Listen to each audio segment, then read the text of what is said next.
Hello, everyone. Welcome to Recipe for Reality. We are back. Happy New Year, Zach. How are you doing? I am alive.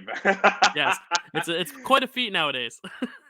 Don't go outside, but do because you have to work, but also wear a mask, but not the cloth one, the N95. But it's really hard to find those. So wear 8 masks. I don't know. There you I'm go. alive. We're Yeah, here.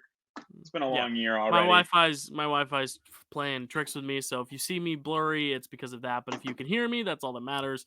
You can see Zach nice and clearly. So Zach, you will be the visual focus of the episode. I should Sorry just like about take that. off my video and just do audio only and just have it be Zach talking to a blank screen. That'd be fun. Anyway, we got a lot to I've talk done about today. weirder. We're talking about the Survivor finale, which we haven't talked about. We're talking about the Bachelorette finale, which we haven't talked about. We're talking about the Bachelor premiere of Clayton's season, which we haven't talked about. And we're going to be assessing the cast of The Amazing Race season 33 and telling you who we think is going to make it far and who is going to fail miserably. Um, Zach, let's start with Bachelorette real quick because that was kind of like the season we were like, like a little bit bored by, a little unenthused by, and we And it finally got stuck that way to the end. it did.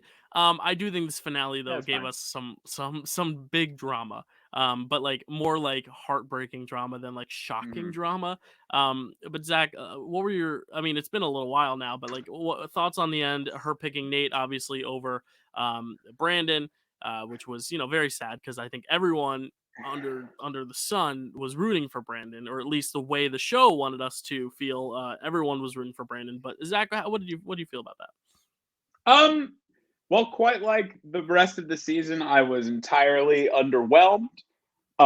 Um, but I feel like the I don't know what it is. And we're gonna talk about the premiere of Bachelor in a little bit, but I feel like this entire season, no one over at ABC really tried. Mm, No one really no. tried. They like figured out that they couldn't get a ton of drama out of the guys. So rather than try and do anything interesting, they did what one of my least favorite things ever has been, which is build up our hopes for one person to win and Yeah. completely, for lack of a better term, shit on another contestant. But so I like Nate. Mhm. I like Nate the entire season. I never really saw him as a villain. I never really understood the villain edit. Yeah. Um, but I think one of the things for me, and again, like I love Michelle, and I think she was a great Bachelorette. I think the season as a whole has nothing to do with Michelle. I think she was a fantastic Bachelorette. She cut out the BS when she needed to. Mhm.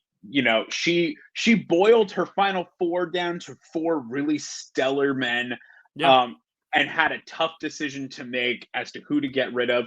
I honestly didn't know if Brandon would make it to final two. Originally, in the beginning of the Right. season, I thought he might be like final three. I really thought it was going to come down to Nate and Joe, so I was shocked to see Joe go.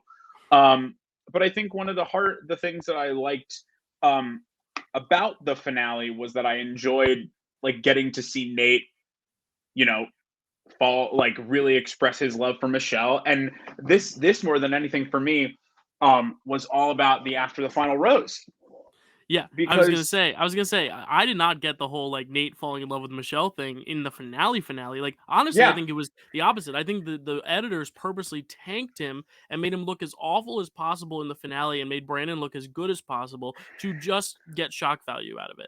But Right, and my yeah, thing I is didn't like, but appreciate it. yeah, but like, and that's my big thing. But for what? It's Right. not like Right. I could understand it if maybe you were trying to build Brandon up as like, and now to announce Brandon as the Bachelor, that would have made a ton of sense. I think that's what it feels like. It feels like they were building Brandon up to be the Bachelor, but we knew Clayton was the Bachelor already, and we Right. know that we're not getting a second Bachelor season this year. So it all felt very fabricated. It Yeah. felt like they were trying to create drama where, once again, there really wasn't any Right. drama. And that Mhm. was even more frustrating than watching Nate come out and seeing how Yeah. in love he is with her, how in love they are Mhm. together, And the seeing how in parents. love that's my thing, is seeing how in love their parents are with both the each significant other and Yeah. the other Mhm. families. Like it Yeah. They Because did not give that was a big focus of the episode was right, Michelle's parents said Nate wasn't ready, and they loved Brandon, and they wanted her to pick Brandon. They literally said to her, she was like, "I don't think Nate's ready. I think you're better with Brandon."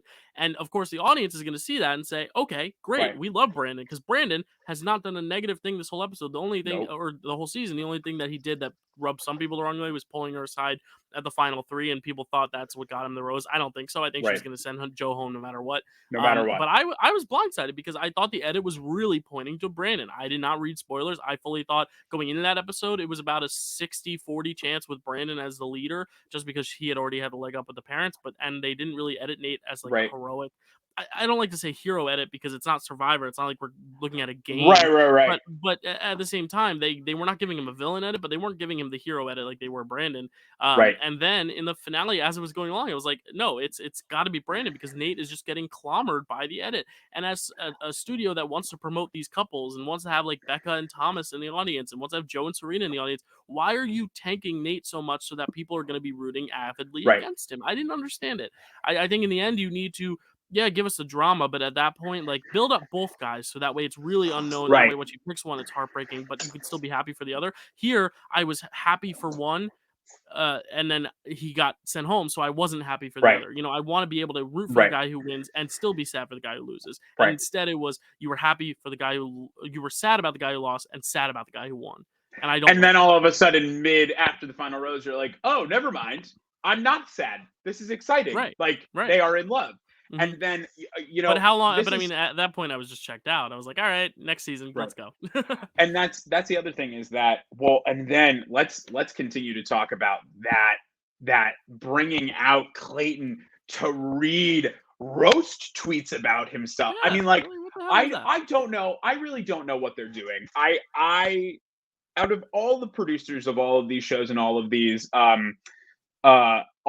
like individual networks, I think that both ABC and CBS have their individual problems, but the producers on The Bachelor are atrocious. Mhm. They're atrocious. I'll talk even more about it when we get to Bachelor. Yeah, which we'll get But to soon. I think again, Bachelor Fan Take, shout out on YouTube, does this wonderful thing each season where he grades different parts of the season and then grades the season overall. Mhm. And the one thing about all of his gradings for the last like year and a half, and I have to agree, production continues to just get like D's and F's.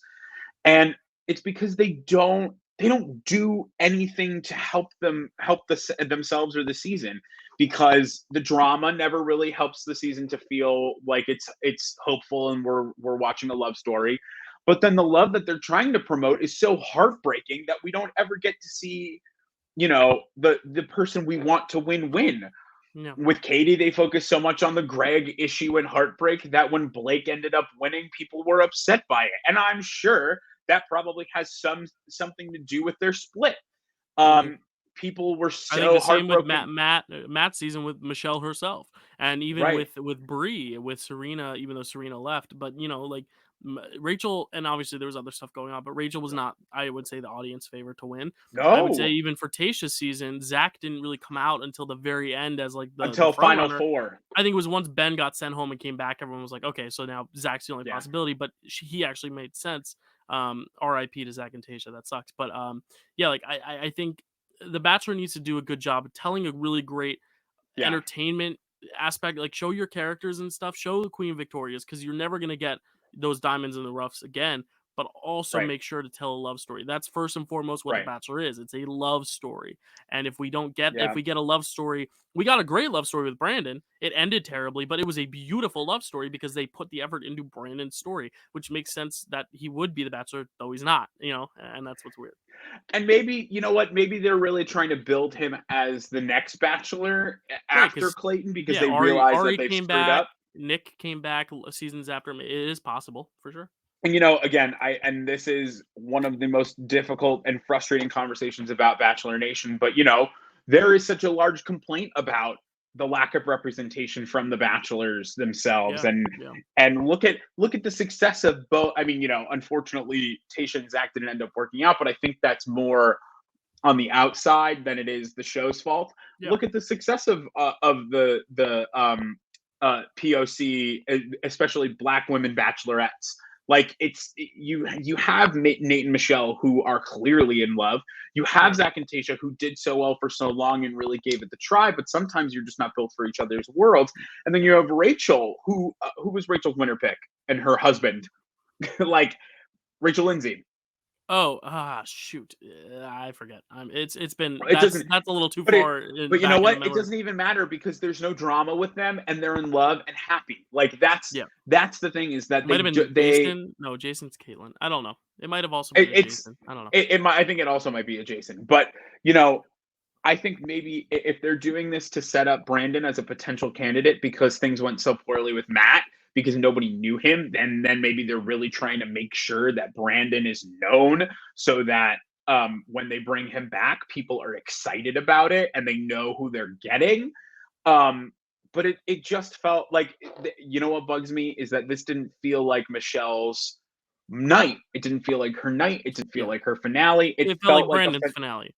Yeah. It felt like Brandon's finale, but also it just didn't really even feel like we were watching The Bachelorette or The Bachelor. It felt like I was watching a weird version of Bachelor in Hmm. Paradise, like Yeah. where because of the setting that they were on, and then the The story that they were obnoxious sound telling. of the waves just like intercutting all their dialogue where you could not even hear Brandon crying over his own snot because he And was then getting just roasted by these wave sounds just and then and then underneath throwing him. the ring, throwing the Neil Lane ring. Oh man. I wish we could have had a camera on Neil Lane during that because that as Or someone who has proposed and me as someone who had to carry I your was ring gonna that say, day. as someone who carried the ring, and That my was ring, terrifying. I could not even fathom dropping it, let alone tossing it into the I was ocean. gonna say, listen, I spent a lot of money on that ring. Uh, I certainly did not spend Neil Lane amount.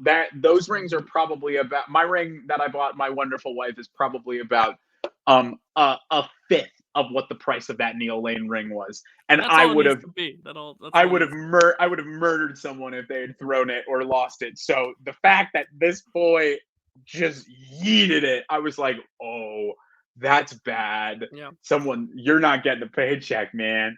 But hey, I Um, mean, he has the right to be upset for sure. right. I do not fault him, But especially since the editors just propped him up on a pedestal. So and I'm, you know what? Listen, I'm so happy for Michelle and Nate. I love yeah. Nate. I've loved Nate all season. I've loved Okay. Michelle all season.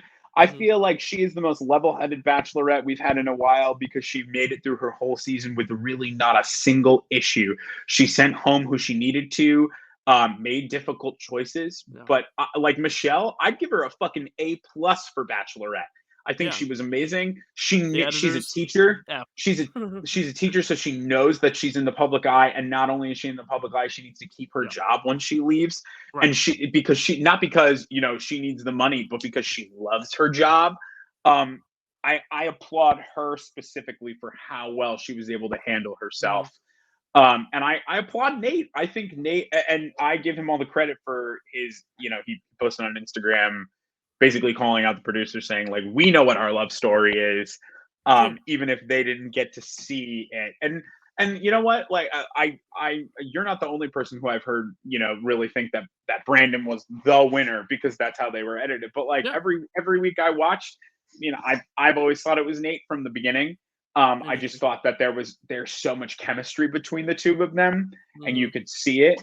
Um, Yeah, and I just I almost kind of hate when the first impression rose ends up being the winner, just because it's like, I mean, because if Greg didn't quit, we know she was gonna pick him. So like, right. it would have been 2 seasons in a row: Greg with Katie, and then now Nate with Michelle. And I forget who Matt's first impression was. It Rachel? No, it was It was Abigail. But it was it was, Abigail. but it's still like the trend of the first impression or the first Right. date always making it all the way. I mean, it makes sense. The first Right. person to catch your eye is usually going to be the front runner for all the season that they're there, Right. unless Abigail, who just got a little too quiet, I think. But Right. yeah, no, it's interesting. Why don't we pivot now to a finale though that was well edited and Woo! was exciting, and that is the Survivor finale. I will say our last video was our most watched because a lot of people had opinions, and our most commented on because a lot of people had things to say to you about Erica's zero chances of winning that you said on the podcast. Sorry, But y'all. yeah, Erica wins. But with that, we I also didn't even bring up. realize that. I didn't know that there were comments. I have to go look. Oh Yeah, go no! look afterwards. It wasn't shady. It was just like it's them saying, Zach, don't underestimate the edit. But you did win our game because you put Deshaun a spot above where he placed. You put Xander a spot above where he placed. You put Ricard a spot above where he placed. You put Heather below a spot where she placed. So they all got 4 points. They were 1 point away from 5. You got a 5 if they landed in the correct spot. Erica, you had in the middle, so she was only 2 spots off. So she got 5 minus 2, which is a 3, which means your total was a 124. Mine, on the other hand, Deshaun was my closest because I was 2 spots away. Actually, no, Heather and Xander were closest. Heather, I was 1 spot away. I had her in third. She came in fourth. Xander, I had in second. He came in third. Deshaun was 2 spots away. But Erica and Ricard, I totally flopped. I do think, though, if Ricard had won that immunity, I think they get rid of Erica and he does win the game. So I think I was on the right track of it was either going to be Erica or Ricard going home and the other one would probably win. But you were a little closer with the spot on with the placement. So congratulations on winning our first Power Ranking game. We will do another one for Amazing Race, so stay tuned in a few minutes. Nice. But this finale, I thought was very well edited. I think it was interesting because going into the night, we knew everyone was a contender except for Heather. You thought Erica was a long shot. I even thought Erica was a bit more of a long shot, only edit perspective wise, but she was very well positioned in the game. And I really think the best move of the season was splitting the votes between Shannon and Liana in case Shan played her idol. I've always said that from the beginning. This was Erica's big move, and that was. But we see the favorites, quote unquote, aka the big 3 characters. Ricard knows we knew if he didn't win, he was going home. That was just a given, unless he found an idol. And it was no surprise that he went home there. But he goes home because he doesn't win immunity, and because Erica finds that clue and is able to beat him in the immunity challenge because of that, because he was going to win either way. But then Deshaun and Xander are the 2 interesting people to talk about, because going in, we knew Deshaun was going to be emotional. And may have a tough time against a jury, but he actually gets 1 jury vote more than Xander, who we thought would do pretty well against the jury, but might not necessarily have the resume. And I think this game really proved, this season at least, that the way you sell yourself to the jury is more important than what you're selling. Yeah, for sure. I think that's because here's the thing. So when I made that prediction, and I went and I looked at the comment, and I didn't, I read it a little bit, and I totally understand. And like you said, Dylan, in response, I've never watched a season before. This is my first season, top to bottom, of watching, and I said from the very beginning, and I mean, you can go back and you can watch all of our episodes. I never had Erica at the top of any ranking. She was always either right. No, I think she was always either right in the middle or at the bottom. And now going back and looking at the different, going back and thinking now, okay, well, Erica won, and why would she have won? And I it's about the splitting the vote, but unless you know how they're going to sell themselves, unless it's Xander, Heather, and I'm going to say Deshaun. Unless it's Xander, Heather, and Deshaun, there's only one person is definitely not getting any votes. It's Heather. And it's Heather. But maybe there's even a world where she does. I even heard in some interviews that Heather might have won the game if she got to the end. I think that is more a comment on the editing rather than the actual players themselves. Yeah. Right. So and I saw to the comment as well. I don't know what a winner edit looks like, and I watched a lot of videos throughout the season, trying to figure out who other people were predicting, and a lot of people were saying there isn't really a winner edit this year because there really wasn't. The only person who correctly predicted a winner edit, and at most times was like, I don't know 100% for sure, but I'm really looking at her and I'm seeing it. But again, I could be wrong, was Prettium. And that was only later on too. That was not his initial preseason, because I think in week 1 or 2 he does his top 4 contenders, and she wasn't there. Because she really didn't get anything in those first 4 episodes. Her first episode was really the hourglass. That was her first episode where we said that is Erica. To me, that is the problem with, I shouldn't say the problem. That was why she never seemed so. But it's a problem because of one thing. But that's why she was never so high for me as a winner, because if that hourglass never happens, she goes home. And to me, likely, yeah. That's, unless something big happened that night, but like Deshaun, Danny, I forget who else there was, but there were a If couple other if people like Nasir if Nasir didn't win that challenge, he would have gone home a week before that. Remember, he right, tried to throw a challenge to get her out. And looking back right, now, if you were to watch the edit, you could have been like, "Oh, that's part of Erica's story." But the problem is right. you're hearing it from Deshawn, not Erica. And I think that's And the big issue I have. yeah, it's an editing thing. But and the other thing is you don't think while like the thing that we talked about when after that episode was it was so infuriating that episode to see Sydney go home because of a dumb twist. So in my head, this again, having never watched, my Yeah. big frustration is to me. Oh my god, I hope I don't get hate for saying this when people watch. No, It felt no. like Erica shouldn't have even been there past that moment. And I guess that's the Right. game. No, That's the game. and Zach, you're right for feeling that way because that's what the edit told you. The edit told you Erica was on the bottom of her tribe. She was the biggest target. And I do think this is the issue I have is that, like I said going in, the finale, this was a great edited finale because I think Erica Right. was the star of the show with this finale. We heard her Mhm. the entire finale. She got all the Yes. confessionals in this finale and she sold herself to the jury and she did so well. I Right. think the problem is that I don't think they necessarily know how. I don't think it's not that they don't know how, but they have not done a great job at editing women winning. Yeah. That I has think been the big complaint. because the women that are really great strategists, they try to make like these like the bigger characters like Shan. Mhm. Shan was the big strategist of the season, and she got a great edit. But when it comes to a winner's edit, like some reason the women always end up sneaking up at the end. Sandra won twice. She sneaks up at the end and gets the win. She doesn't get a lot of screen time till the end. Someone like Natalie Anderson doesn't get a big amount of screen time till halfway through the merge, and Right. then she gets a ton of screen time. By the time the finale came, you knew she was winning. But even then, Natalie White doesn't get a single like confessional till the finale. Like there's so many people who are under edited that happen to be women, and I think there's even a chart out there. Really, the top half is all men of just the best Yeah. edits in terms of confessionals to episode ratio. And I think even if Yeah. she wasn't the head of the strategy, which she probably wasn't because Luvu kept winning, you still should at least let her have the segment about Nasir and Right. how Nasir is wishy-washy. Let her have the segment about like just little things. You can give Right. her little things like Sydney. Sydney was catching fish. Why can't you have Erica be the one to say, well, Sydney's a great provider. She's catching all the fish for us. Because then you're Right. giving Erica input on the game. You're hearing Erica's side of the game. You're hearing her tell the There story was while also still being able to feature the fish moment. You know what I mean? there was a large portion, and I believe we said it when we were trying to predict winners and we were trying to predict things. There was just a large part of this season where Erica like might as well have not existed. And Erica and Heather, yeah.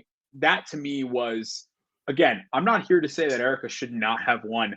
But girl deserved to win, and she Yeah. proved it in the She did a finale. great job. Yeah. But you know, for those, my big thing is you're watching Twitter as you're watching the finale, and you're looking at people watching, and people are like, "How can you not think that Erica's going to win? How can you not think that Erica deserves to win?" I'm here to tell you why I thought Erica wasn't going to win because I didn't think Erica was there for half the season, Right. whereas Xander was in every episode. Mhm. Xander never, ever, ever went in.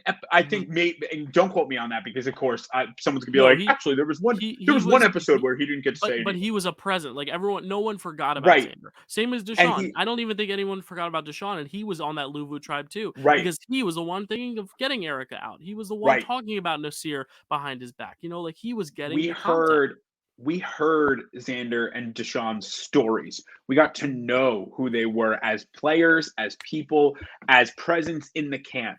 Yeah. Erica, I didn't finally get to the first time I ever learned about Erica was at the Hourglass. And again, Yeah.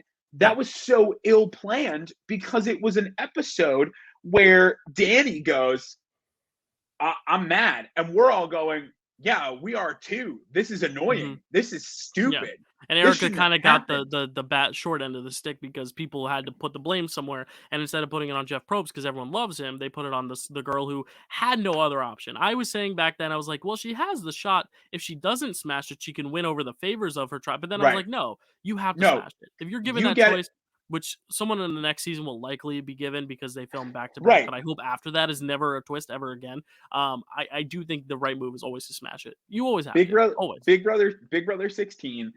Derek Derek Levasseur says the most not to me the most iconic quote of the second half of the game. He says two. The other one doesn't matter, but when the button shows up, he goes, "As a fan, I want to push that button.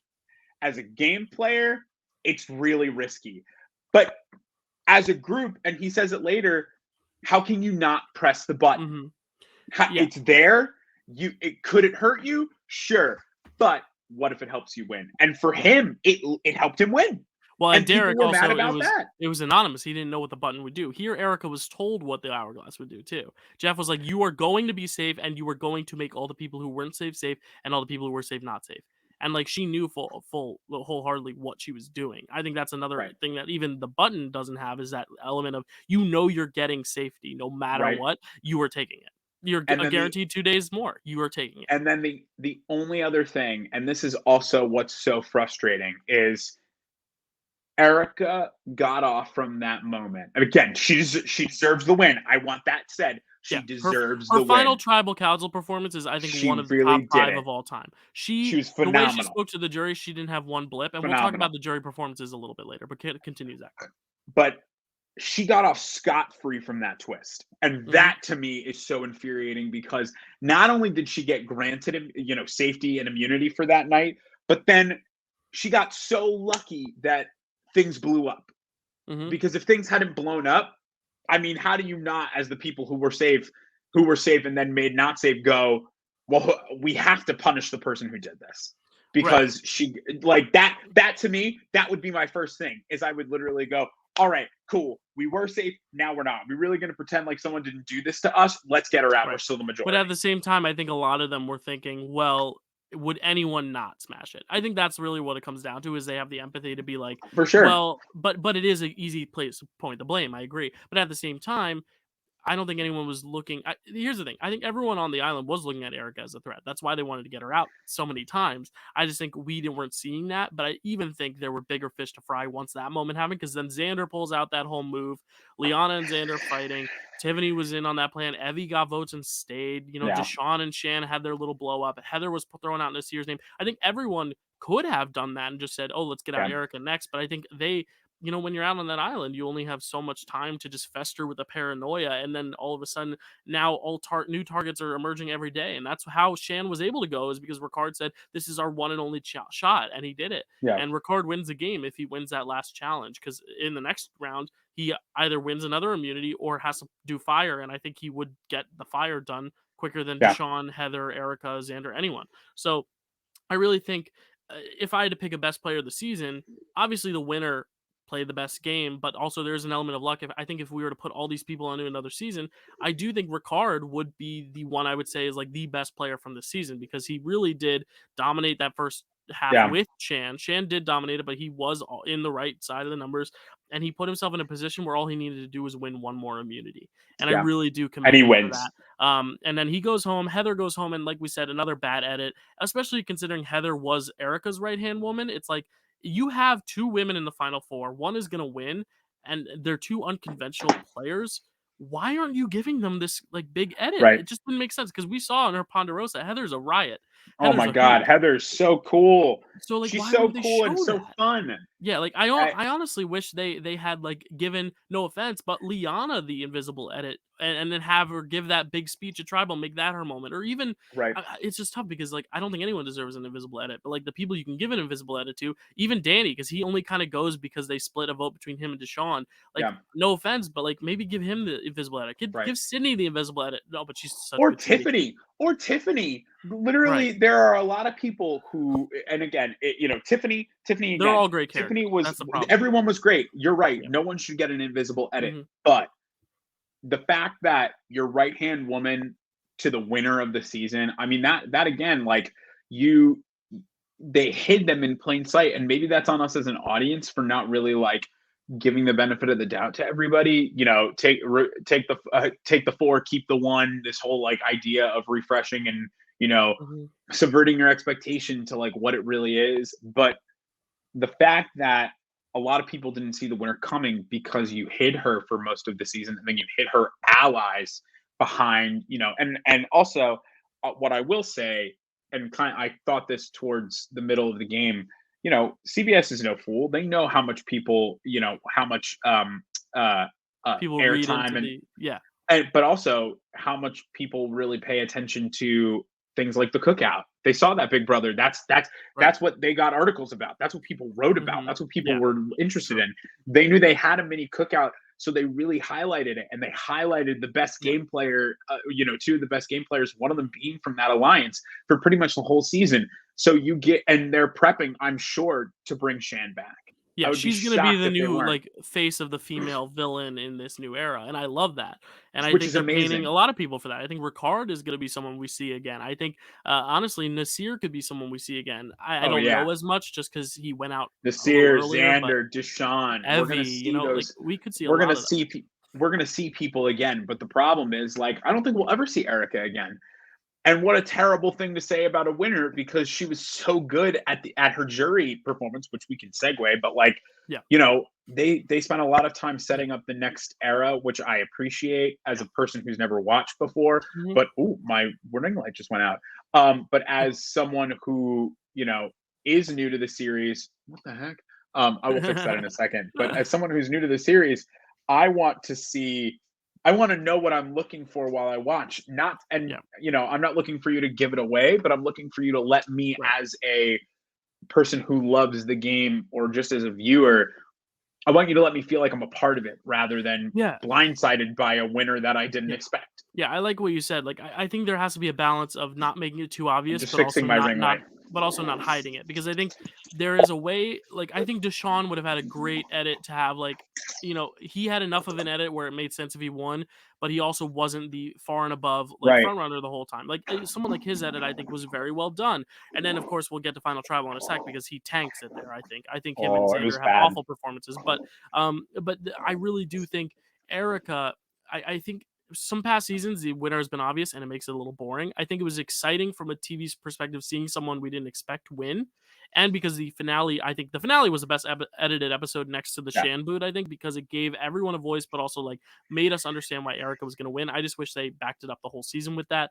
To at least give her more of a say, not necessarily paint her as the front runner the whole time because she really wasn't. She was the target for a while, but at Mhm. least just let her give us a personal story just in the first in the third episode, just so we remember who she is.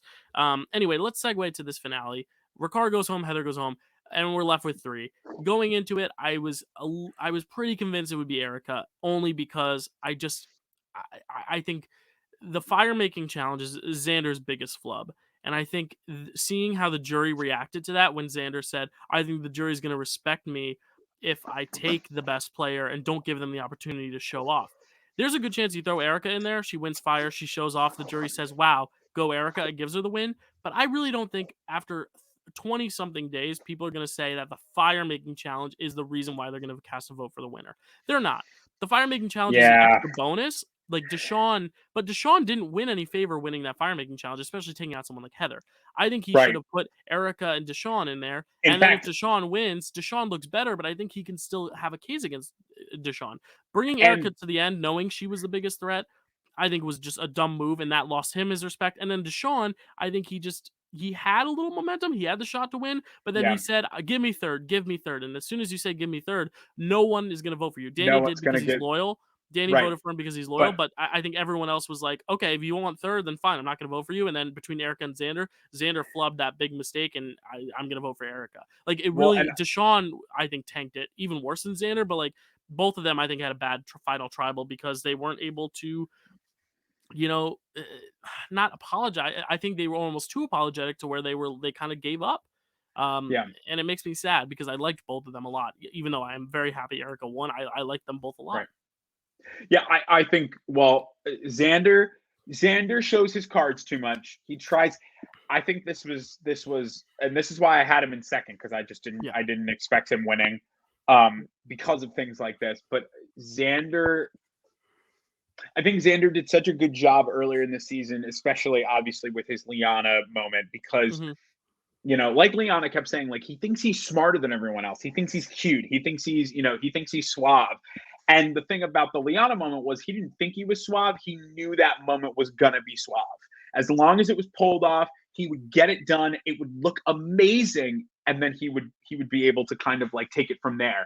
The problem is he then became too confident because then he became less of a threat somehow, and kept winning immunities, so that by the time he gets to the end, he says, well, a move worked for me once, I'm going to try and make it work again. Then the problem is he takes the best player, and Deshaun almost loses the fire-making competition against the player who has done arguably the least the whole season. So now not only has Xander almost put himself in a situation to say, like, I could have taken Heather and I didn't, and then I let Deshaun go home instead of taking, instead of taking him and making Erica and Heather fight for it. Now or I've got Deshaun beats Erica. And then I think he has a pretty good shot at least getting votes. I'm not saying he's going to win, but he could get votes. But he has a fighting chance. The fact that again, we didn't see Erica really edited a certain way all season, and Xander knows she's the best player, and then decides, I'm just gonna, I'm gonna walk in, and just take the best player. It just feels, I don't want to say disheartening. It's more upsetting because when you watch someone give up the win right in front of your eyes. It was the same in Big Brother this year where Derek Epp was like, give me second. No, dude, you made it to final two. Why not work your case? Why settle for second? And I guess not being in the chair is part of the experience. Not being in the moment, knowing that you've made enough of an impact to get to the finale is big enough. But to say I'll take third, it's just upsetting. Well, yeah, and the thing is, he says, I'll take third, and then gets second because Danny's loyal. Like, the fact that Xander didn't get a single vote, I think really comes down to two things. I think his age was a big factor. I think people didn't necessarily want to give the win to a 20-year-old over two older people who have obviously also played the game. And, I mean, you can also lump, the fact that Xander is the only one there who wasn't a person of color, but I don't think that really matters when it comes to casting a vote. I think it plays into some eliminations sometimes, but not when it comes down to winning. But I think the main reason Xander doesn't win is because I just think the editors did a good job showing us Xander's moves, but I don't think they ever saw Xander's moves well. And I kind of told you before we went in the last episode how many votes Xander was on the right side of. I think it was only 2 or 3. It was Abraham and like one other vote he was correct on. And I just think that just shows kind of a social awareness lack, which Liana pointed at. She was like, oh, talk about your social awareness. And he was silent. And I think that alone just was like, yep, no, he's not going to win. And it's a shame because I think he's a good player, but I think I think this game is played in 2 phases. I think you have to get to the end and then you have to sell your case. He's very good at getting to the end. I think Xander gets to the end in most seasons he plays. I think Deshaun gets almost to the end every season he plays. I think Erica even slithers her way to the end every time she plays. The difference is only one of them had mastered the art of selling your case. And that's ultimately what gives you the win. And it's ultimately what has given some Big Brother players the win in the end. I think Liz did more in her season of Big Brother than Steve did in terms of individual moves and alliances. She was in a twin twist and was able to defy that, was in a showmance also, was able to get all the way to the end with her alliance in Final 6 and was able to build her alliance with the other strongest player. She was with a showmance, her twin, and the strongest player of the season, Vanessa. I think she had I think more comp wins than Steve. I might be wrong. I probably would have given her, based on her season, the win. But because Steve made that move to cut Vanessa and then sold his game well, I think Liz sold her game terribly, and Steve did deserve the win. I think it really comes down to that's just a good example I can think of where I thought someone played a much better game until the end, where I think she just didn't sell it well. I think this is the same case too. And I think that's not to discredit Erica because, as we said multiple times, she did a great job. And is she one of the best winners? I don't think so because we didn't get to see enough of her game. But like, if you were to put her on another season, I think she would outlast a lot of other winners because I think she is unassuming, and I like her chances if they ever were to bring her back to go far, not to win again. But who knows? Maybe she could win again because she is unassuming, and I like that. I give her props. I mean, I'm not going to rehash any of that. I agree. I think the big difference, obviously, is that, Liz and Steve, it really was always going to come down to if Vanessa didn't win, does the other person cut her? Or do they take her to the end with them? Which would be the stupidest thing. Whereas in Survivor, you can't take 2 people with you to the end. You can only take one and then hope that one loses. And in a situation like this, I mean, unless Erica had won, which would have been so interesting, and she makes Deshaun and Xander fight each other for it, I think even then, she still wins. She's not going to lose against them. She's going to sell herself well. But you know, I don't even think that cutting Erica at the there's no guarantee that you cut Erica. There's just a guarantee that she can lose Yeah. and not come. And I think that's the biggest difference is that, you know, it's so hard to play the right move. I feel like what I've learned watching this season is that it's Yeah. so hard. It's easy to play the right move very like early in the game. It's pretty, you know, it's pretty navigatable in the middle. At the end game, it is hard to make the quote unquote right. We talked about this a Right. lot this season. Was that the Mhm. right move to vote so and so up? Was that the Mhm. right move? And the thing is, like, now I look back at it, getting rid of Shan, Ricard getting rid of Shan was absolutely, I think I said it, but I stand by it. It was absolutely the right move at that Oh, moment yeah. because if He you needs to take win one Shan more to challenge, if you and take then he Shan wins. to Final Four, I mean, there is no guarantee that she doesn't go to the Final Three, and then you're screwed because she's gonna win. Yeah. She's gonna win, and Yeah. so you have to cut her before you give her an opportunity to speak for herself. Because you know, if she gets past Final Five, she wins in every scenario. It was the same with Ricard. People not getting rid of Ricard before Final Five was so risky, but then seeing that it needed to happen at Final Five was the best move. And if they hadn't made that move, I would have called them all idiots. Yeah, exactly. So that's a wrap on 41. I like we said, I think the season was well edited enough. A lot of great season players. I think the winner was not edited well until the end, where the Right. finale was really good showcase of her game. Good winner, bad edit. But I do also really like. Oh, is there a bug on my ceiling? Yes, there is. There is a beetle right there. That Oh, scared the shit nice. out of me. Anyway, It's very reminiscent of what we've been talking about. right. So before I get rid of him, or not get rid of, but move him because he's in the frame and he's distracting. Zach, before we transition into 2022 talk, who we're not going to do who had the single recipe for reality because there's so many different games. But what season had the best recipe for reality in all of 2021? And I wrote them all down. So we have Survivor Okay. 41, which we just wrapped. We also had the four Bachelor seasons. We had a Bachelor in Paradise. We also had Matt James's season, Katie's season, Michelle's season. We had Big Brother 23. We had Hell's Kitchen Young Guns. We had Dancing with the Stars this year. And we had Love Island, which was a thing that happened. And I believe there might be a few other ones like The Circle, season 2, I believe was this year, We and haven't season talked 3. I about haven't those watched yet. season 3. But yeah, it doesn't even have to be one we've talked about because as I've said, like we didn't talk about Matt James's season much. We didn't talk about like Hell's Kitchen, but if you watch that, like what was your season recipe for what season had the recipe for reality this year? While I turn off my camera, I'm listening to you, but I'm going to turn off my I camera and believe you. get the guy out of here. The guy. How do I take off my? Uh, I'm going to there we talk go. while you figure that out. Yeah, I I hear you. believe. I honestly think it's a tie for me. It's none of the Bachelor seasons. I can tell you that right now. It is. I think for me, it's a tie between um, Survivor 41 and Dancing with the Stars. Um, Survivor is a big one for me just because it's my first season really watching, and to like experience it for the first time is something super special. And I'm sad that I'll never get to experience it for the first time again. That's how I felt about Big Brother. Like watching Big Brother for the first time was so incredibly special. It would be the winner if Yep. they'd given me a better edit for my winner, for their winner. Hmm. Um, but I think Dancing with the Stars might even edge it out just like a smidge for me to be the winner because of Iman. Yeah. I think the winner was so incredible. Watching him improve week to week. I never left a week thinking that the winner should have gone home. He only grew every single week. Um, and really, I mean, aside from Cody, pretty much everyone in the finals was someone who I was happy for, both professional and celebrity alike. Hmm. I never was left any week feeling incredibly disappointed with the overall performances. There was Yeah. always maybe one or two that weren't great, but I was always like, wow, they're really doing this right now. Yeah. And also for us to go from first boot to winner, I mean, I thought that was also something Well, special. So I think it's a tie with maybe Dancing with the Stars a little bit higher.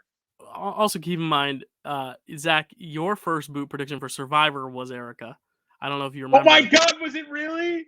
It was. So I Man, think she Zach, was you not just on my high list. whoever you predict, either she was first boot or second boot prediction. She was my second boot prediction. I had Heather as the first boot prediction, which is also funny.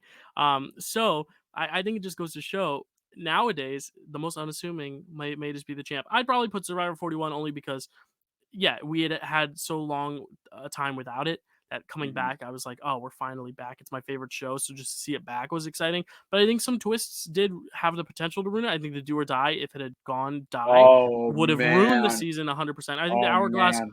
the Hourglass, if Erica doesn't win, I feel like kind of is a dud. I think Sydney was the most robbed player of the year. I would say Survivor 41, though. I did really like this season of Bachelor in Paradise. I enjoyed a lot. Mm, Joe and Serena's love story I liked. It wasn't my favorite season of that, but it was interesting enough. yeah. And yeah, I agree. Dancing with the Stars was really, really good. Yeah. Yeah, I also like the Circle season too, seeing the first Oh, ever so good. catfish winner in America.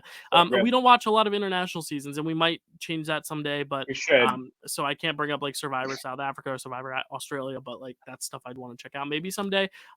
Speaking of, we got some new shows to talk about, new seasons. We're going to be covering the first season of The Bachelor here that because we have not done The Bachelor, we've only done The Bachelorette, That's and true. we will also be talking about The Amazing Race. So we're halfway there. I know we had to cover a lot for 2021, but we got time. You know, we haven't been talking in a few weeks, so we're doing a lot of catch up. We're good.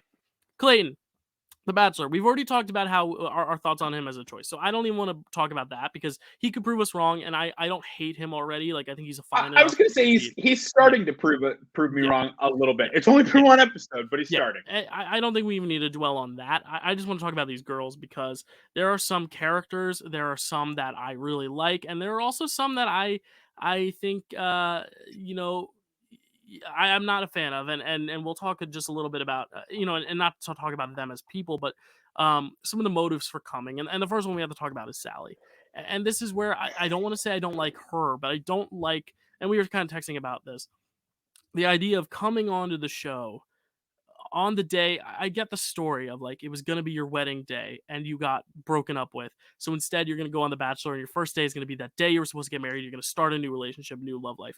But as someone who has gotten married, I don't want to jinx anything, obviously, but if for some reason it didn't work out, would you ever go on a dating show on the day you were supposed to get married, Zach? If things didn't work out on July, what was it, July 3rd, July would 3rd. you? Would No. you? I'm glad I No. remember that. Exactly. That's my point. And No. I just think it was just, and I'm not saying it's anything on her. I do think there was a lot of pressure probably put on the producers to be like, we'd really like you, because a lot of these people are recruits, not people who apply. Zach, what would you like to say about this? Because I do feel bad for Sally. I do hope she's okay because it was a lot of emotional turmoil, but I wish she hadn't gone on. Because I feel bad for her, the situation. I feel bad for Clayton that he has to start by basically getting broken up with before he even meets these girls. And he got broken up with by not only one, not two, but three girls, which we'll talk about in a little bit. But Zach, what do you have to say about Sally? Production, if you're listening, and you're probably not, but if you are listening, cut it the hell out. Stop. Stop. Here's my problem. So while I was watching, and again, we have a 4-person group chat. Us, my wife, our best friend Lori. We watch and we all, we live message, live tweet, and it's never like too descriptive because of course we like to get like we have not shared our final 4 predictions with each other, but of course soon. we know a little bit about our thoughts while we're watching the episode because we don't always watch at the same time. So my big thing, and you can go back, the fact that this is always something that frustrates me insanely about this franchise. There are so many girls on night 1 who I know nothing about. And I'm always on night 1 like, who is that? Who are they? And there's like 4 blonde girls, all with blue eyes, all roughly the same height. I'm like, I have no idea who any of you are. There's 2 Lindsays. So this, first of all, I'm not even going to blame Sally. I'm not going to blame her because the thing is, would I go on the show? No. Based on what she said, it sounds very much like it was a very like rushed decision. They'd barely been with each other for like a year. They made this rushed decision to get married, and then all of a sudden they realized they weren't compatible. But that's a hard breakup. Mm-hmm. So the love is different than the one that like Rachel and I, we had been together for 2 years when we got engaged, 4 years when we got married. We're going on 5 years and a month of being together. Yay. It's very it's very different, and I love my wife. Please, shit, she's gonna see this. But it's a very different experience for me. And also, I mean, when you're approached by producers for a television show, it's going to be very hard to just say no, especially when you're in a state of vulnerability. But like, what bugs me and what I absolutely despise about the Bachelor franchise is I think the producers have no care for the people that they bring on their show. And as a To a certain teacher, extent, yeah. yeah, I mean, like They care about Grocery Store Joe. They love Grocery Store they Joe. love Grocery Store Joe, They and you know love what? And Tayshia. you can tell that they love Serena. I don't even know if they love Tayshia anymore, and that's a problem for me. What I really can't stand is I can't stand when you are actively watching someone being taken advantage of, and both Sally and Clayton were taken advantage of. They have played this whole situation has really proven to me they are playing Clayton to be the fool. They're playing him to be the fool. He has that whole segment about how he is so afraid of rejection. So they bring in the girl who's clearly not emotionally ready to be here. Then they bring in the person who, you know, Claire. they Which, know she's not gonna probably vibe with him, probably well, based on what I at she's least said. I at least like how she gave it a shot, and she was just like, I just don't click with him, which is fair. Which is fair. I mean, Right, that happens, and this is a big experiment. And I'm honestly surprised we haven't had more of those. I think a lot of the right, time they go further in the season, and maybe that's why, like maybe they go far. And like right, a Serena, she breaks up with Matt at the final four. That right, might have been when she was like, "Oh, I'm not feeling it." But like usually you don't get right. that night one where they show up and they're like, I don't No. like him. But You know, that's to me, Claire is less of a, frustration because I feel like I just don't really enjoy her personality and I thought right? she was rude about it, but whatever. To Yeah, each their but own. at the same time, What like I get it. You know, Right. What makes me upset about Sally is a producer ploy and it feels that way. And she doesn't deserve that. He doesn't deserve that. And we as an audience don't deserve that. I think that's my biggest frustration is that Bachelor Nation's producers treat their audience like they're idiots and we are all a lot smarter than that. yep. Especially after a year of 4 back-to-back seasons, you can't pull that anymore. You can't pull Hmm. those types of things and get away with it. And one of the big things that I've seen, people are like, I know the reason I know it had to be a producer play is because you have alumni literally being like, how did she get a phone? How True. there's no way. There's no Right. way. Right. Right. I didn't think about that. How did she get to see him before night one? You That's don't a good get to point. do that. Mm, That felt like such a producer. yeah. It was like the Ryan thing. Like, Yeah. oh, we're just going to, we just happen to go and be searching through everyone's stuff. When producers do that, it makes your audience, I tell my kids all the time, both as actors and as writers, your audience doesn't want to feel dumb. Your audience does not want to feel like they're stupid and like you're treating them like they're stupid. Right. She, um, I absolutely cannot stand someone treating anyone like they're an idiot, and that's how as the episode went on, it kind of disappeared. But Yeah. I'm hoping that that's the end of it. Hmm. If this season Yeah. has more of that, it's going to be bad. And this could be like a Clayton redemption story because honestly, as I said earlier, I alluded to, there were three girls who left: Sally, Claire, and then one they didn't even show. The girl from the bathtub, Samantha, posted on her Instagram that she also left on night one because she just wasn't vibing with Clayton. And they didn't show it probably just for interest of Right. time, but I think it's very good that there are women who are willing to say, I'm not just going to be here to be here, and I'm going to actually leave if I'm not Agreed. feeling it. I love Agreed. that, but also like I hope this isn't made to make Clayton seem like he's undesirable because there are Yeah. people who are there for him. And I do think the women who are left are all there for him. I think they're all excited. I don't think we'll get another thing like Thomas or like, any of those people who are there for the wrong reasons. I don't think Right. we're going to see any of that. I think this seems like a very vibe group of girls. There are a few that are going to bring the drama. We've seen the previews, but I don't think any of them are really there for if Yeah. they didn't want Clayton, I think they would have followed the suit and gone as well. And I Right. think a lot of them were so shocked by Claire not wanting him that I think it shows that they're there for the Right. right reasons. And I don't want to dwell Yeah. on the bad too much, but it was just it was very interesting to see how they opened it. It And was. yeah, unless she Yeah. comes back, if Sally comes back, She which some could. people, our friend Lori is convinced she has her in her top four. I do not think she's coming back I don't because think she's I coming just back. think with Sorry, Lord. quarantining also, I don't think it would make sense. I think I could see them bringing her back on a future Right. season or Bachelor in Paradise or even as the Bachelorette, just to be like, well, here's an interesting pick. Why don't we pick that girl who wasn't ready for Clayton? But I think if she were to come back, it would feel a little disingenuous. It's like the Heather thing from Matt's season. I don't need you to dangle this in my face. I know what you're trying to do, and I'm not stupid, and none of us are stupid. Right. Heather's not making it far, and you are just creating. You're just creating drama for no reason, and you're creating this spectacle for no reason. There's more than your show is about romance. Your show is about love. Let the love speak for itself. And I'm wondering, like, this is again, as far as this is how far I think with these things. This boy did not, I am sure, they did not know enough about each other for him to be like, I'm going to give you a rose because I care about you.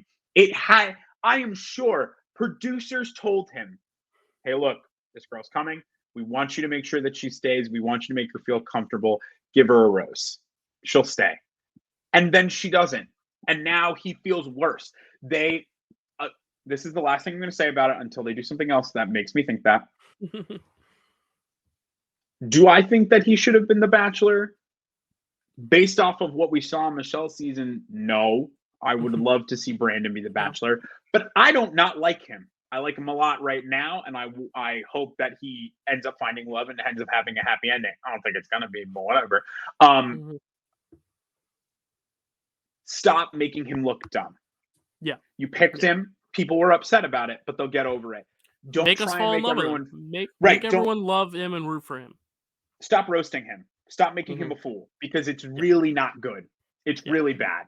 And you put them on Bachelor in Paradise if you want to make fun of them. You really do. But if you want to make fun of Clayton and how soft he is or whatever it is, like, put him on Bachelor in Paradise and let the girls roast him there. Put Claire and Sally on there and let him break his heart there.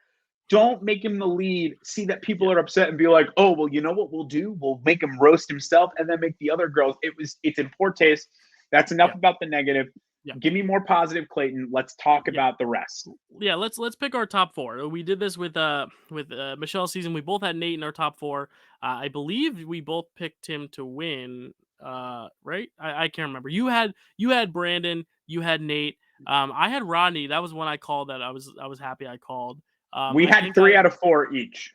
Yeah, because you also have PJ, who was gone very early. And I had the worst one. I had Jamie, so I'm not off the hook either. I think I had Jamie, Rick, Jamie, Rick, Rodney, and I had Nate. Yeah, you had. We both had Nate.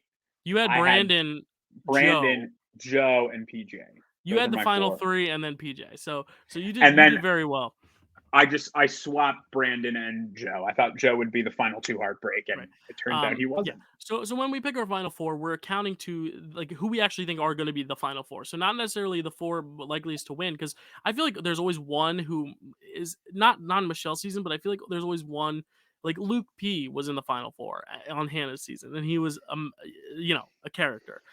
We had Victoria F on Peter's final 4, who I've really come around to. I think she's grown a lot on Instagram. Victoria F has been doing a good job, just kind of like learning from that season. But she was like kind of the villain, the one no one liked on that season. So I think there's always one that has the potential to be that. So I'm interested to see if we both have a pick like that. We're gonna go alphabetically, and then at the end we will talk about. We're gonna go alphabetically because that way we're not spoiling. I have them alphabetically already. Yeah. That's crazy. So okay, so I guess whoever's at the top is gonna be your winner pick then. No. Oh, okay. I just had them written down as I thought of them. All right. My first is gonna be Genevieve. I love her. Okay. I absolutely love her. She was someone who, when she first stepped out of the limo, she didn't have a grand entrance. She was the only one, I think, who didn't. She walked up to him and said, hi, I'm a little nervous. And he goes, it's okay. I'm nervous too. And there was just this honesty about the two of them together that immediately I wrote her name down. She was the first name I wrote down. But then afterward, she wasn't getting a lot of content. And I was like, shit. She's not going to be a big player. But then he pulled her aside. They had a really, really nice talk. I think the thing is, she's not there for the cameras. She reminds me of a Kelly on Peter's season who came in as like, just there to find love. And she showed it, and then everyone was like, "Oh, she's gonna get the final rose. She's gonna get the first rose," and then she didn't. and everyone was making a big deal about it. And then she kept going, I don't think I'm going to get a rose at all. And then she did. So I think the editors wanted us to see her. And whether or not, and I know she's in the preview a lot. The thing is, I'm not looking into the preview because I've already heard people say that the preview, when he's talking to the final 3, that he has been intimate with all of them. That is footage from a rose ceremony, like 4 rose ceremonies before. So I think they've really cut this trailer to make it clear that, because otherwise it'd be too obvious. But we do see a lot of Genevieve in the trailer. I do think she's really, I think she's the only one there who was not picked because of a good camera presence. I think she has a great camera presence. I thought she was the most beautiful girl who stepped out, next to one other one that I'll talk about later. But like, she walked out, I was like, oh, she's smoking, she's beautiful. But at the same time, I was like, why would they pick her? She's not a very big like camera presence. Like she almost feels a little shy. But I think Yeah. because of that, she's going to be there solely for love, and I think she's going to really click with Clayton, who was also kind of shy. So I really, really like their chemistry already. The only thing I'm worried about is that they did kind of like, she was one of the later picks for a rose at the rose ceremony, but I'm confident in Genevieve. I think she's going to do very well. Okay. Who's your first pick alphabetically? My first pick alphabetically is another G, but it's Gabby. I know a lot of people. Okay. I know a lot of people aren't feeling Gabby. I'm not feeling Gabby at all. I know a lot of people aren't. So the thing about Gabby is that I think Gabby lives in this realm of, she didn't get a ton of screen time night 1. Mm-hmm. But what screen time she did get, whether it was her intro or just her like small conversations with Clayton, she was the pillow sit on my face girl. Yeah. Yeah. She seems like she's gonna be there. She seems like she's gonna be there because they have a very great intimate connection. Whereas Genevieve is, so I thought about putting Genevieve. I bounced back and forth between Genevieve and one other person, not Gabby. So, spoiler alert.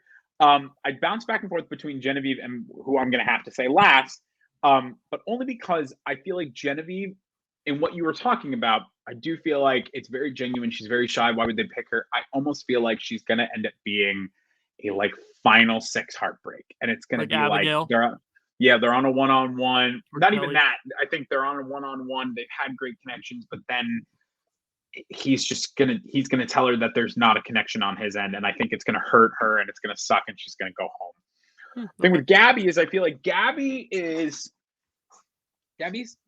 fiery, and I feel like in the so my other 3 are not as firecracker-y, if that makes sense.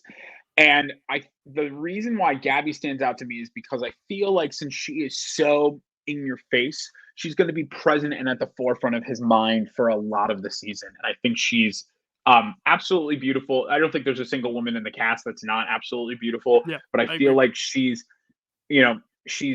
so confident and she presents so confident that I feel like it's going to push her forward. I have a boot order for these 4. We'll go over them at the end. Yeah. Okay, cool. I was going to say, spoiler alert, I don't think she's my winner pick. But I think that she's going to go very far, and it's just going to be a matter of she's not going to be everything he needs. Yeah. See the way I was thinking, she just came across too character-y to me, where like I feel like she's trying to be like a Bachelor figure, not even like a Demi level, but like almost like a Tammy level, where like she's there to like cause drama, and like she thinks she's in it for the love, but like not really. And then we should see her on Paradise maybe. I don't know, I just wasn't getting those vibes from her. Actually, when she first spoke, I took a video and sent it to the group chat like, what is this is crazy. Like the way she was talking, she's like, I'm gonna like make Matt James, like, or not Matt James, I'm gonna make Clayton like, like get a piece of it. I don't know what she was saying, but it was just funny to me. She came across more character-y to me. But I have next on my list is someone who I think will be kind of that firecracker, almost like the villain. And this is the person that I think doesn't have a shot at winning, but I think has a shot at making it to the final 4 and all the other girls getting upset about, and that is Shanae. Shanae was the last person we saw. She came in with the monster truck and crushed the other monster truck, and I felt so bad for the first girl. It almost made me think of when Rodney came out in the fire, or not Rodney. Someone came out in the fire truck. Well, and then someone came out with a big fire truck behind the little one. PJ was the big fire truck. Yeah, and I felt bad in that moment, and I think that was almost like foreshadowing, because in the previews, I don't want to read too much into it, but there's a lot of Shanae. And there was a lot of Shanae just, I feel like in this episode, I feel like we always saw her, but didn't really necessarily know why. I think she's going to be a big villain. I think she's going to be the villain of the season. I think she's going to make the most drama. I think a lot of the girls are going to hate her. And I could see her, no spoiler alert, not winning, but making it far enough to where like everyone's like still talking about it. Oh my God, Shanae's there. Almost like when Corinne made it to the final four, like Luke P, like these people that everyone's like, how are they making it to the final four? And then you realize it's because like Clayton felt something toward her, but like everyone's like, no, she's not gonna win. Right. And then she loses. But who's your second pick? Who's next alphabetically? My second pick, and I said it yesterday in our group chat. There's always a Rachel. There's always a Rachel. Was that the airplane girl? That's yeah. Yeah. And I picked Rachel because, again, of course, there's a good amount of her in the previews. Yeah, she was my last minute cut. She would be like my 5. But so something that I while I was watching, I was like, this is interesting. She and one other person on this list share this kind of same sentiment for me. Kind of how you were saying that Genevieve seems very sincere. Not only does Rachel seem very sincere, when the cameras are on Clayton and Rachel, like they had a very long conversation. I think they had like blankets over them at one point. Like it was kind of weird. Yeah, by the fire, which was already warm. It didn't make sense, but yeah. It seems like they're not on a show together. It seems like they're actually, connected, intimate, very much like paying attention. And the thing that I liked about Rachel, and one of the things that bugged me about the episode, was there were so many girls talking about how, I'm ready to fight. I'm ready to fight for my spot. Rachel never brought that up. She was very like, I just want to see him. I want to have a connection. And I think that was so, she stuck out to me as someone who really, and what they've been paying attention to a lot in Clayton is he's like, I'm ready to find my wife. I'm ready to find the person who I want to be with for this next step. And the others who I was thinking about, there aren't a lot of people. There are only 2 really on my list that fit that spot for me. Right. And she's one of them that like really looks like they're going to pull forward and be like, he's going to be like, I am fully in love with you. Because they keep teasing him, telling 3 people that he's in love with them. I think that I have my Gabby is not one of them for me. My next 3 are, and I feel like one is going to be out of pure love, one is going to be out of connection, and one is going to be out of lust. Mm-hmm.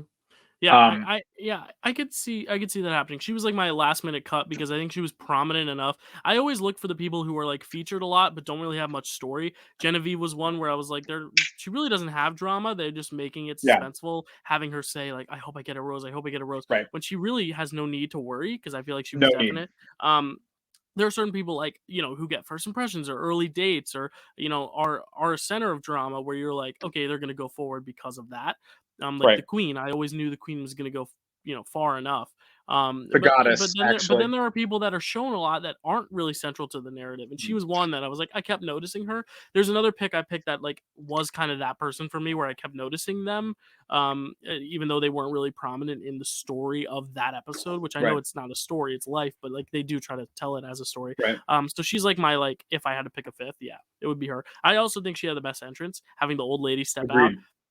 And be like, I want to introduce you to I thought it was her daughter, but it wasn't. She was literally just there. I'm almost convinced they put out that casting call for senior bachelors just to make that entrance. Lori, our friend Lori thinks that like that's like them teasing that there will be a senior bachelor, but I'm really worried that they just did that casting call just to get that one. Oh, that would be so bad. Entrance.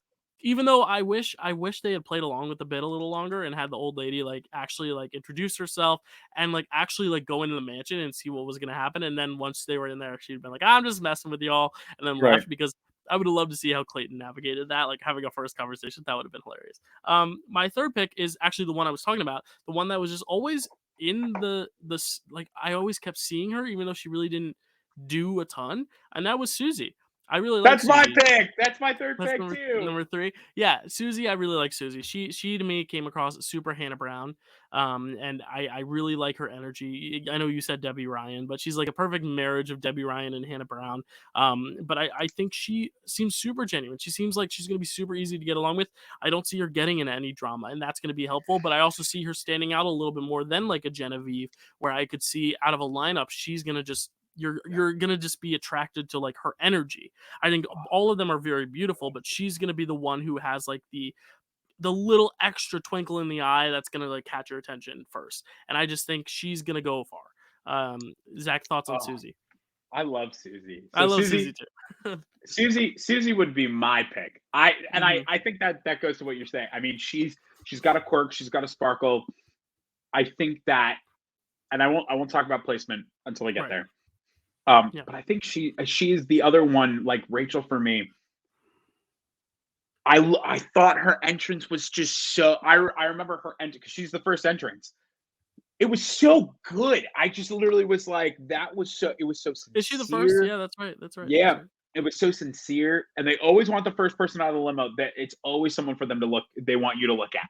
Oh, Um. the first was Sarah, but Susie Oh, was early. She was like fifth. She was right after Etsy, who sounds like Etsy. Etsy. But okay. So whatever. My theory is wrong. My theory about the first entrance is whatever. No, but she was Sarah. still one of the early entrances for sure. Sarah also almost made it onto my list, but I just thought there was too much drama with her. Who was the one who said that I'm looking north? Because that was incredibly funny, but like for the wrong I reason. don't So she was remember. like, I'm from the south, but I feel like I'm looking north. I don't remember if that was Sarah. I don't I don't know, but remember. that was a really But bad line. um I just Susie is so sincere.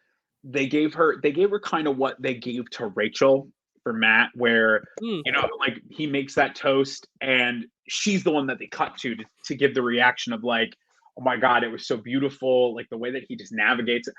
hmm I start looking for stuff like that, and I just like uh I absolutely adore, like I cannot express enough how much I utterly adore um uh uh the overall just like energy that she gives. Okay. It's beautiful. Cool. She's wonderful. Oh god, I love her so much. Okay, Watch her that's my be the third pick. biggest villain ever. I After this. really hope not. I really Um, hope not. all right, my last pick. It's probably the obvious one. It is the first impression. It is Teddy. That's my Is fourth that pick. yeah? I think she at first she like had the stories. She's like I'm a virgin. She does come across very young. She kind of talks a mile a minute sometimes, but I think it was part of her nerves. But then she says, "I'm not gonna kiss him." She goes, I don't want to be that girl who's just trying to get a kiss." And then he gives her the kiss, and she gets the first kiss. I always say the first kiss is important. Justin on Katie's season, I had him in my top 4, and everyone else said I was crazy. Mm, And I said he was her first kiss. That means something. And Justin yeah, was the first kiss, and he ends up going in second place. And if Blake yeah, isn't there, there's a good chance he's her winner. So yeah. either him or Andrew probably, but it's like one of those things where I really think the first kiss matters, and I think that then propelled him to give her the first impression over Genevieve because it made it clear in the editing it was one of the two of them. But I like how she was, that first kiss, that moment, and it kind of relaxed her because I felt a little bit of nervous energy, but then that seemed to relax her. I like her a lot. I think she's very energetic. She's going to be someone people really, really like. I think some people have not been liking her. They think she's almost too, yeah, immature. But I really like her. I think she's great. She's the one that like of all the girls, I think I'd probably be the most like attracted to her. Just like Mhm, just like most energy plus like looks like that. She's someone I'd vibe with. I think, but mhm. yeah, no, I think she's gonna be in it for the long haul. I really like Teddy. Yeah, I have Teddy at 4, or not at 4, but my fourth Yeah, pick. yeah, Um, that's your last pick. Yeah.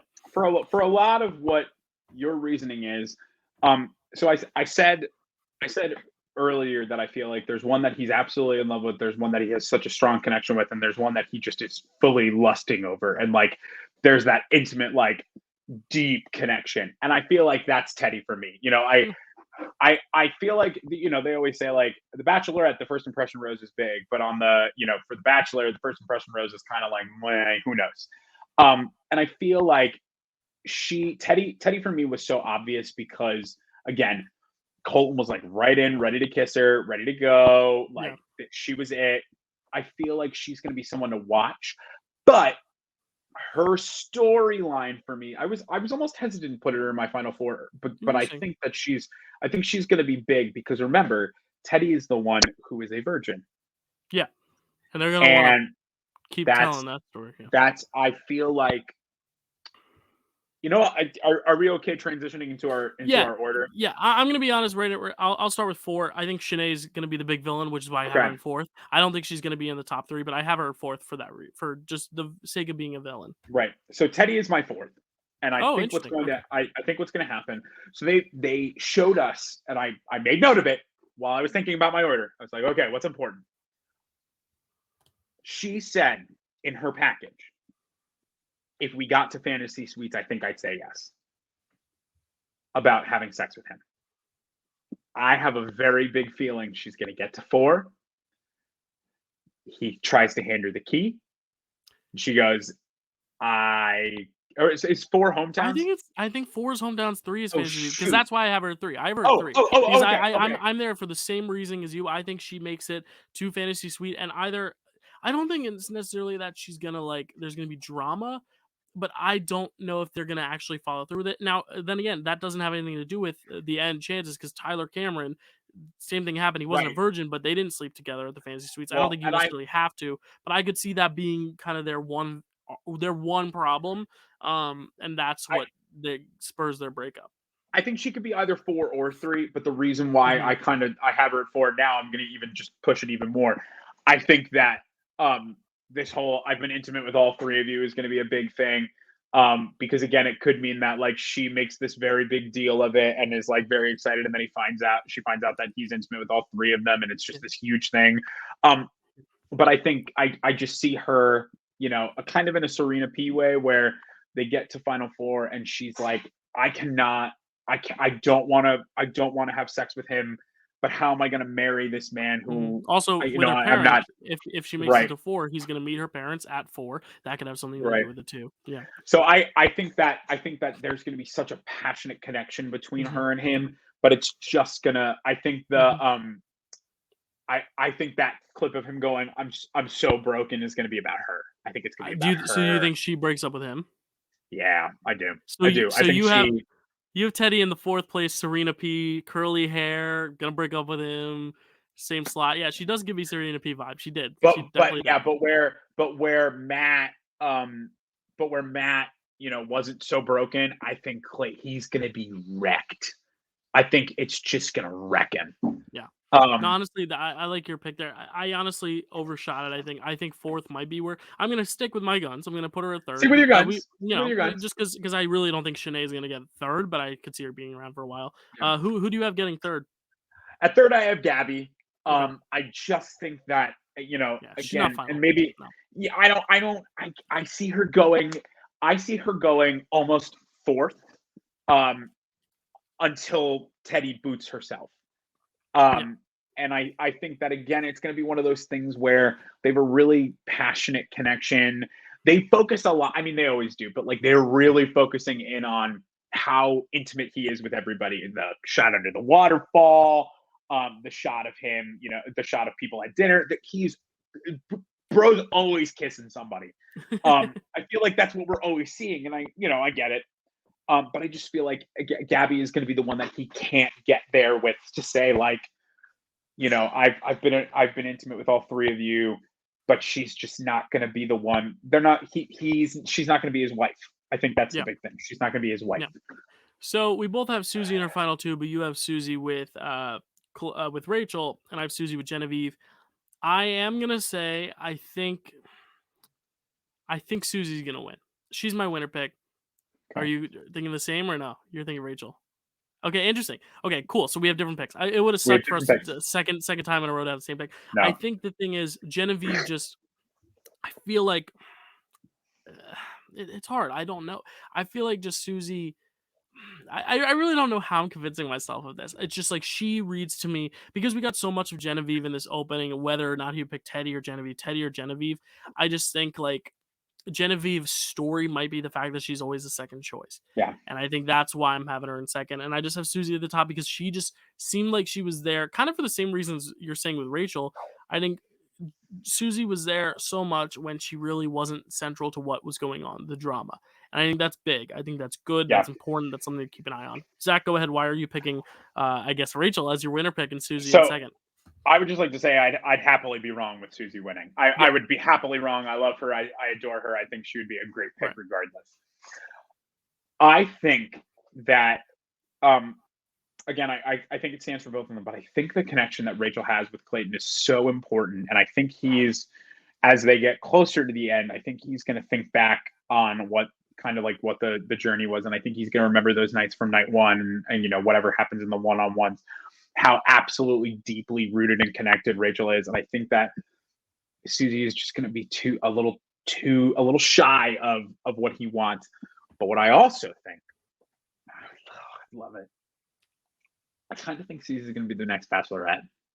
Oh, okay. I get those, and again, that could just be very Hannah Brown vibes. People loved Hannah Brown; they want that kind of vibe back.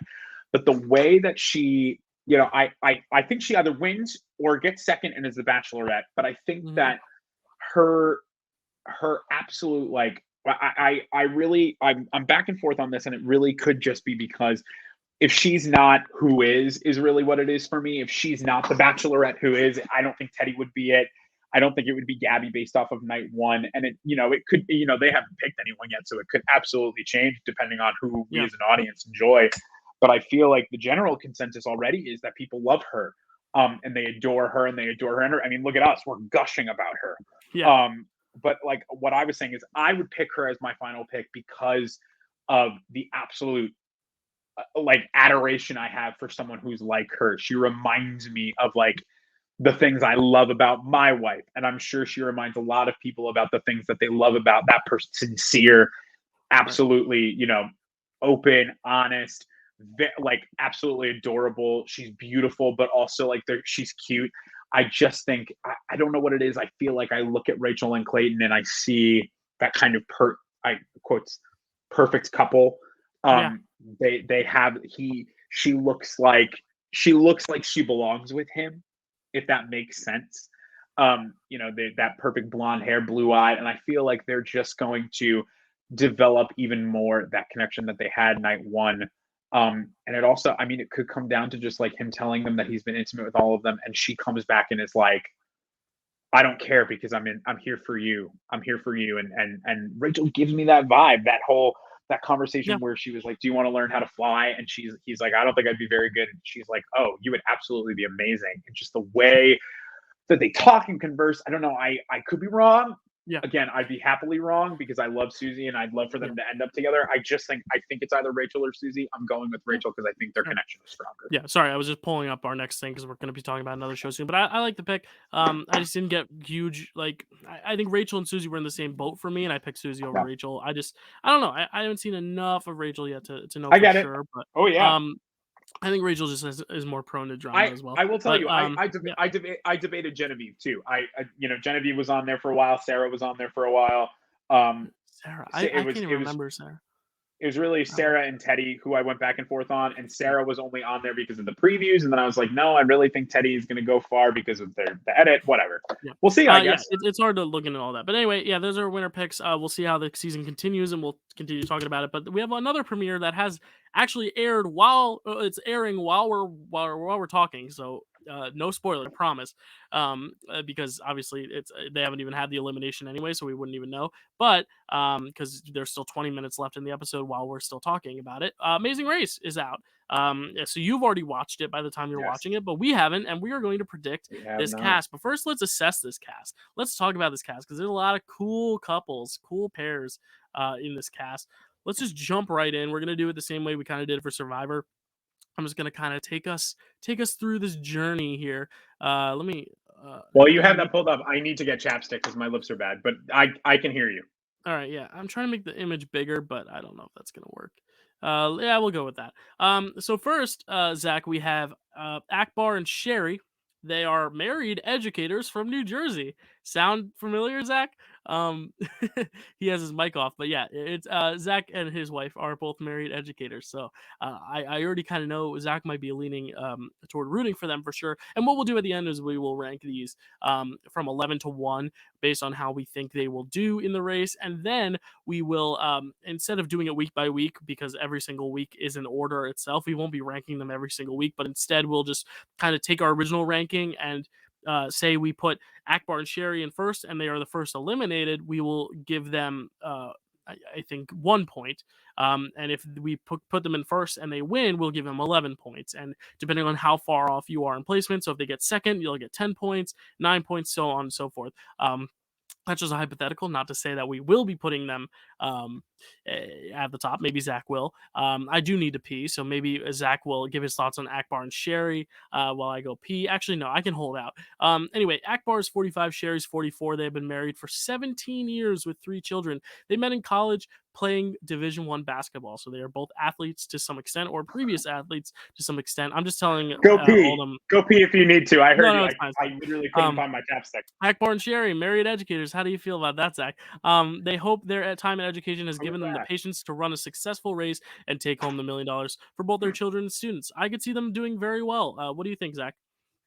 Yeah, I mean, I probably I would place them probably in my like top 6 as of right now.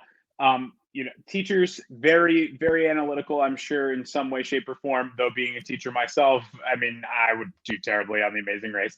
But I think that they're the fact that they have a background in something heavily physical is going to be helpful. The fact that they've been married for how many years?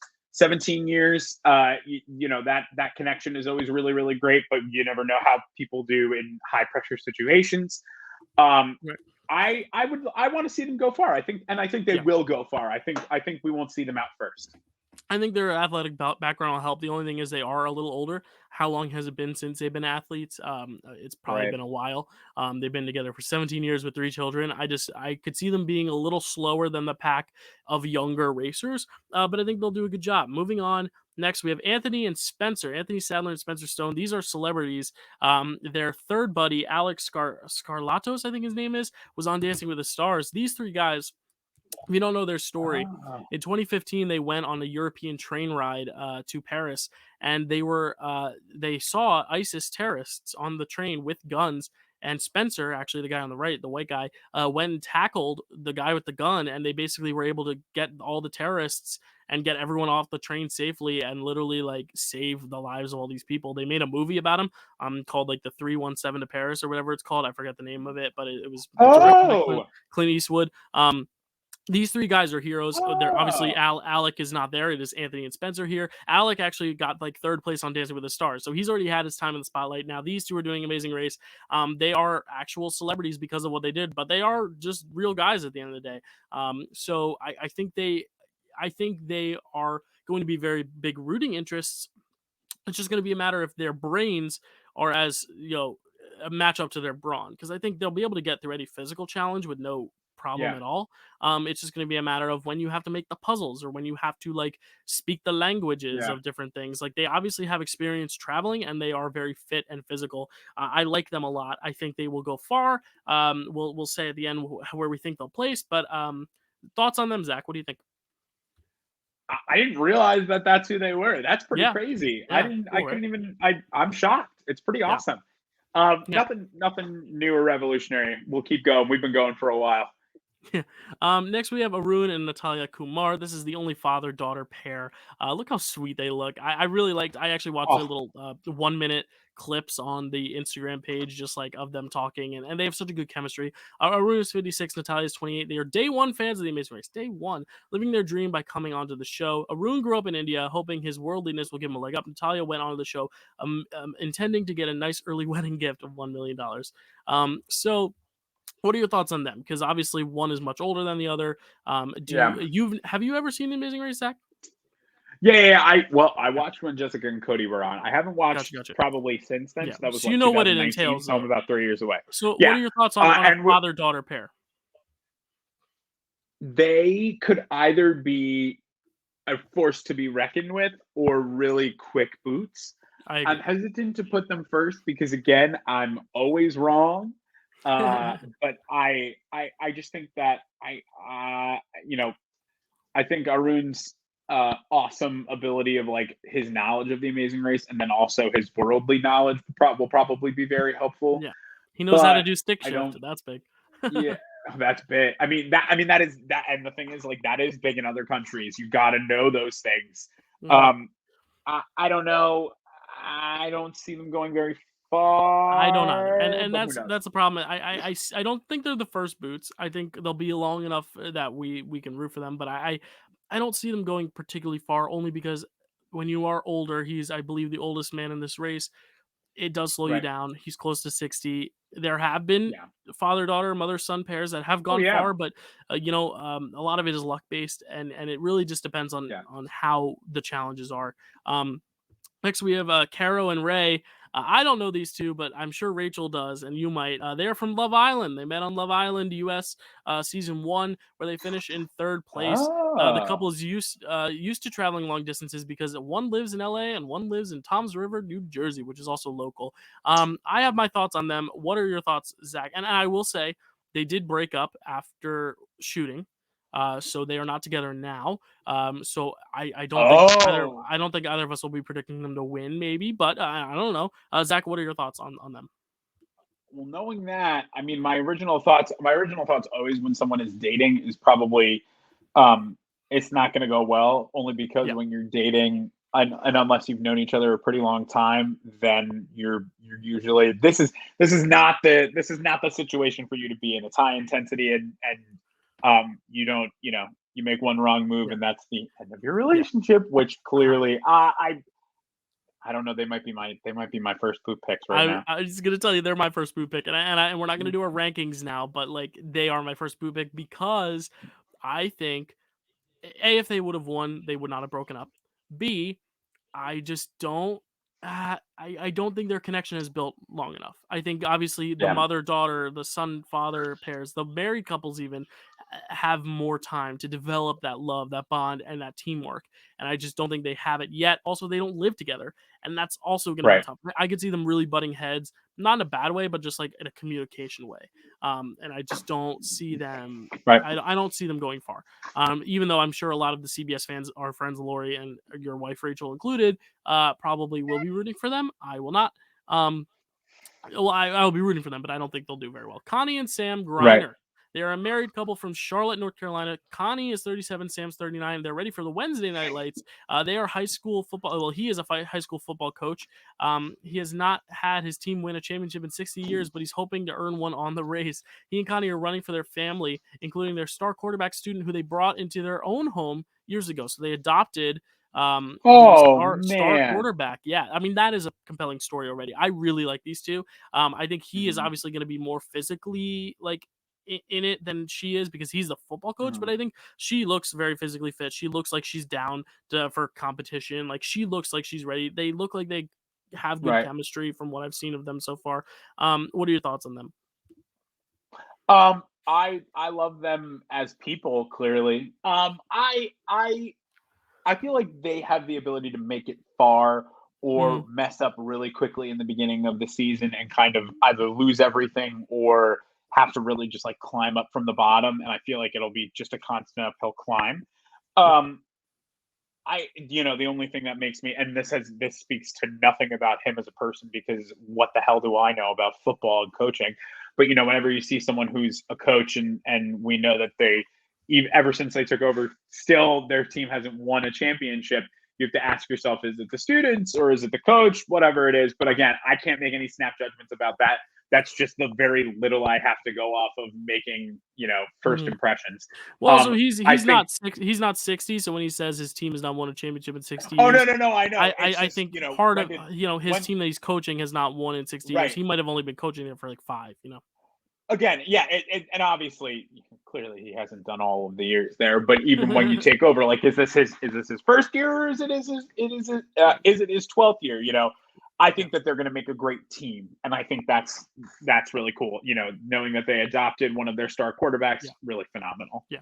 Next, we have another married couple, Kim and Penn Holderness. They look just like so like chill. Anyway, they're from Raleigh, North Carolina. Kim is 45, Penn is 47. They took a leap of faith when they quit their jobs as news anchors to become YouTube creators. It was a risk that paid off, and their viral videos like Christmas jammies have earned them millions of viewers and followers. They've left their famous family behind to explore their relationship in a new That's way who on their they race. are.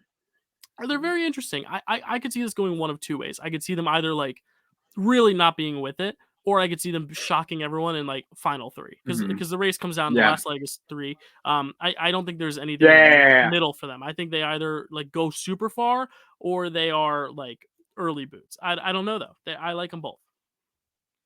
What do you think? Yeah, I agree.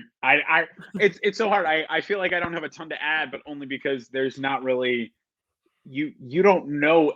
We don't know anything about any of these people. It's not like Survivor where you like know their backstory and you know exactly what they've been thinking about or how their job's going to apply really to anything. This is kind of like, here are two people who really need to work together and have some luck of the draw and some really nice knowledge, but it's really all we know. They look nice. Lulu and They do Lala look nice. Gonzalez. If you listen to iHeartRadio, you might recognize them. They are radio hosts for iHeartRadio, ready to step away from the studio. They hope their connection as twins will keep them in step by step during the many steps they'll need to take around the world. Their 5 years of work at a hardware store also makes them not afraid to get their hands dirty. I could see this going one of two ways. I could see them either having a really good chemistry and like skating by pretty far, or I could see the fact that they are sisters and they're almost so close that they honestly bicker more than they expected and they get into some fights and they're out early. And I'm leaning more toward the latter, but I'm not sure. What are your thoughts on them? Yeah, I'm out on Lulu and Lala. I don't see them going very far. I don't know if they'd be first, but I'm certain that they would not be first. They would not be first place. They are fluent in Spanish, but again, how much of the race is actually in Spanish-speaking countries this year? Who knows? Especially with COVID, they're doing a different route. I heard that they did start filming in February of 2020. Then the pandemic hit after 2 legs, and they had to go home. And they didn't start resuming filming till September of 2021. So they literally had almost, I believe, a year and 7 months off. So, oh my god, 2 of the teams will be eliminated before the COVID break, and then the rest of them will come back. And I think Lulu and Lala, I could see them being one of the 2 that gets eliminated before that break even happens. Or I could see them like being the first boots once they get back into the swing of things. Like I just don't see much from them, but they are from New Jersey, so I'm not going to put them as first boot because I like them enough that they're New Jersey people. I'm rooting for them. But yeah, I don't know. Michael and Mo. These are singing police officers from Buffalo, New York. 2 different sizes, but they find harmony due to their shared passion for their careers in music. Michael prepared for the race perhaps the most out of any contestant. Michael is the one on the left. He lost 50 pounds for this race. And he looks like he's in great shape. Respect. Yeah, like these 2, I think they're going to go far. I like them a lot. What do you think? I like them a lot. I respect him. Is Michael? Michael is on the Michael's right. The tall one. Michael's the tall one. Michael's the tall one. I respect it. I respect it. Yeah. Listen, man. I know how hard it is to friggin' lose weight. Anyone with that much passion for something in terms of like playing the game that they care about so much, and they do anything to make sure that they have the best shot at it. I mean, I respect that. I can't not see them going far. Yeah. You have to be in some sort of harmony to sing together. So yeah, you need harmony to have the recipe for reality. That's what I'll say. Raquel and Kayla, they are flight attendants. They are accustomed to travel. They assume many teams will guess they'll be the first one out of the race, and they hope to use that judgment to their advantage to prove them wrong. Now, this could go one of 2 ways. They could either fall on their faces and be the first boot because they are already people are assuming they will be, or I could see them going so far that people are going to be like, wait, what? They're still around? Because like they said, they are unassuming. They're flight attendants. They know how to travel. They know what it's like living out of a backpack or a suitcase. And I think that's really going to help them. And I think they look physically fit enough that they will be able to tackle any challenge. Like I don't see them as like, I think Lulu and Lala are the one, female couple that just seems a little less in tune to the physical aspect of the race. They have a good connection, but I think these 2, while their connection, they're just friends. I think their actual physical potential seems more than Lulu and Lala right now. Yeah, I would agree. I'd agree. I don't see them as threats to the game. I don't think they'll win. But I do think we'll see them. I think we'll see them go farther than the first episode. But I don't know how far that'll take them. Interesting. I don't know how far. All right. Next, we have Ryan and Dusty. Ryan is on the left, Dusty's on the right. Ryan, on the left, was wrongly convicted of a crime he did not commit and spent 10 years behind bars. Woo! The two are using this opportunity to make up for lost time as they race around the world. These two look like they're physically fit. They look like they're ready to race. They look young and like ready for this. But like that is such a compelling story that I'm wondering if they're there more for the story. I almost wonder if Ryan would be better served for like a Survivor or Big Brother, but like this is the one he wanted to do. I'm really compelled by their story though. I think it's a very, very interesting story. And I think that can really strengthen a bond, especially like considering he was behind bars for 10 years. And they seem to be fighting for something, which I really, really like. What do you think? Yeah, I'm curious to see what their bond is like and how it plays a factor in this, just because they haven't been able to have that same bond. Or maybe they do. I mean, we haven't seen the full episode yet, so we don't know exactly what their time together has been. Right. I'm curious. I mean, I wonder also how much they know about each other past things like, the last 10 years. What is their relationship beyond that? And because 10 years off could also damage a relationship for sure. Right. And is Ryan the one who, they wanted on the show and they just needed a friend for him, or is this really like a true blue connection? I don't know. We'll see. We'll see. No, it'll be interesting. And last we have Taylor and Isaiah, who are married YouTube sensations from Portland, Oregon. They their wedding flash mob went viral. I have to look up what that is. Though they have only been to Mexico, they hope to slip under the radar to dance their way to the final leg. I like these guys. I think they're likable. What do you think their chances are as actual racers? What do you think? You know what? I think they have a pretty good shot. I think they're gonna have a good shot.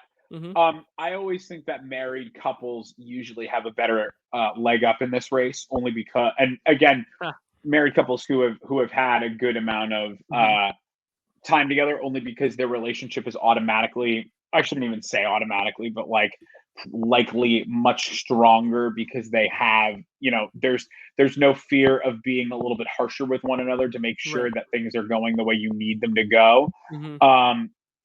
But I think that I think they have a good shot. We'll see whether or not they have the wherewithal, I should say, if they have the wherewithal to navigate around, this high intensity situation. But we'll see. Yep. So let me try to get it back to, I'm going to get it back to the first slide where it has all their faces as we predict our top 11, which is all 11. We're going to go from bottom to the top. I should have just done the right arrow. There we go. Let me zoom in right there. All right. Bottom to the top. That's a whap. Zach, who are you putting as your first boot prediction? I already said mine. Mine is and I agree. It's Caro and Ray. Get them out of here. They're gone. Yeah, we like them. It's just I just don't think their connection's as strong. Yeah, as the others. I don't think they're gonna last. I think it's gonna be a quick in and out for them. Yep. Sorry. I'm rearranging my order because I made a last minute switch. What am I doing? Just so I can remember their names. Because if okay. At 10, I have Lulu and Lala. Who do you have at 10? At 10, I have Arun and Natalia. All right, that is my 9th pick, is Arun and Natalia. Let me just... and my 9th pick is Lulu and Lala. All right, so we got the first 3 boots. And this is about when they came back to filming around this point. So who is your 8th pick? My 8th pick is Kim and Penn. All right, Kim and Penn, they're right down here. I actually have an 8. This might be upsetting as a married educator, but I have the married educators. I have Akbar and Sheridan. I just think they come across maybe a little older than, I think they might be a little slower than some of the younger couples, which is why I have them there. Who is your number 7? My number 7 is Ryan and Dusty, and I have them that low, which again, it feels a little low. I just feel like it's going to be one of those things where, I don't know, maybe it gets a little too emotional, a little too high intensity, and they mess up, they slip up. In 7, I have the husbands. I have Taylor and Isaiah only because I think they want to play it so cool and under the radar that I'm worried they almost won't be cutthroat enough for this. Hmm. And they just kind of like all the couples in the middle here. I just kind of have all jumbled up because I really don't know. Hmm. But yeah, I am in 7th, which is still going about halfway through, so that's still pretty good. Who do you have at number 6? I have Raquel and Kayla in number 6. Okay, the flight attendants. At number 6, I have Dusty and Ryan for the same reasons. I think they're going to be very big focal points for their Hmm. story, but I don't really necessarily see them being end game players in this. I could be wrong. At number 5, since you already said it, I'll say it. I have Kim and Penn there. I do think I lean more toward them going far than being out early, because I really think they look physically fit. They look like they're really well connected. They look like they really like each other, and I think that's going to Yeah. go a long way. I just don't know if they're going to have that extra oomph to win the whole thing. Hmm. Who do you have at number 5? I have Akbar and Sherry, and it's the same exact thing as what you just said about Kim and Penn. I think Hmm. that they're going to have a strong connection. They're going to have a lot of physical background, and they may be a bit older, but not at, about the same age as Kim and Penn Hmm. for sure. Nice. And I think that, they're just going to have, they're going to have a great ability to navigate, but it's just going to come up a little short. Nice. At number 4, because of the fact that they seem like they're going to be the fan favorites, I'm going to put Mo and Michael. I think Mo and Michael are going to be two people that I could see going far. I could see them going really Hmm. far and then just missing out of the finale because 4th is right before the finale, and they are like the team Uh-huh. that people want to see them brought back. And like the 3 better racer teams are in the final, but like they are the ones that everyone's like they were robbed. So I Hmm. have Mo and Michael in 4th. Who do you have in 4th? I I have Connie and Sam in fourth. Okay. Connie and Sam. I think they're going to be fan favorites, and I think that it's gonna be a slip up, and they're gonna miss out on a Mhm. finale, kind of like what you're thinking with Mike and Mo. Mhm. At number 3, this may be a little bit of a shock that they're 3rd, but I think they'll get to the finale. I just don't see them winning. I just don't know what it is about them, but I think they're gonna make it all the way to the end, and that is the 2 guys here, Spencer and Anthony. I think they That have is a who is in my third too. yeah, I think they have a good shot of making it to the end. It's just I don't think they have that extra oomph to win it in the end Yeah. because the end also has a lot of mental stuff going on. Like you have to recall past moments of the race and stuff like that. Mhm. So I could see them making it all the way to the end and being like the 3rd place people, but coming close. Who is your number 2 then? I have Isaiah and Taylor at number 2, which I know is like a Okay, weird yeah. place for them. I feel like they're gonna kind of come into their own during the race. I feel like Hmm. they're gonna have a hard run in the first couple legs, and then all of a sudden it's gonna be a resurgence of like, we figured out how to do this. We Hmm. know what we're doing, and they're gonna get to the finale, but they're gonna just come up short of my number Nice. one. Yeah, and I know who your number 1 is. At number 2, this might be a shock. I'm picking Raquel and Kayla, and my reasoning is they are flight attendants. I think they are either going to be I would predict them to go home really early if they weren't so self-aware that they are going to be like they Mm. think they're going to be the Mhm. people that everyone thinks is going to be the first boots, and I think having that self-awareness is really big. And I really think they're really well equipped for this race. They are flight attendants. I just really like them. There's always a couple that ends up going really far that like no one sees coming. I think this is them. And I'm really excited. I don't think they'll win, but I think they could be like one of those Mhm. teams that everyone's like, wow, you made it all the way here. Like that is a shock and that's impressive. And you beat all of us. Good job. But who is Yeah. your number 1, Zach? I know who it is. And I almost put them in number 1 and I went for 4th. It was between the 2 that one I put it 4th, the one I put it first, and I decided to put a different one at first. But my number 4 is your number 1. Who is your I number was gonna 1? say my number your number one is my number four, and my number Yeah. one is your number four. My number one's Mike and Mo, and you know Yeah. what? I will say there's probably some self bias here. Fun No. fact about me for anybody watching. Um, as of a week from when we are filming this, a week from today will be a year where I began a fitness journey, and I've lost now almost 100 pounds. I'm at Yeah. like 97 total pounds, which is thanks. But Yes. just from knowing the drive that it takes to get into that mindset and then to achieve it, I look at a pairing like Mike and Mo, and I think to myself, if you are driven enough to persevere through that, there's going to be very little that your mind won't overcome. And that also is just something that, this is my gym. It's called Training for Warriors. That's something that they preach a lot. Mhm. Is that kind of mind over matter? If you believe that you can achieve it, all that kind of, very very generic stuff, but put in a way that's very personal. Yeah. And I see them getting to the end through perseverance, through, of saying, I did, because I mean, I don't know if anyone else who's been in the same situation would agree, but compared to a self journey like losing 100 pounds or losing even just 10, 20 pounds, a trip around the world, a competition race around the world doesn't seem as hard because that's pretty self-explanatory in terms Yep. of what you need to do. Your self journey is not nearly as easy. So I just feel like for them, Mm-hmm. if you have enough perseverance to do that, you have a lot of perseverance and drive to do almost anything.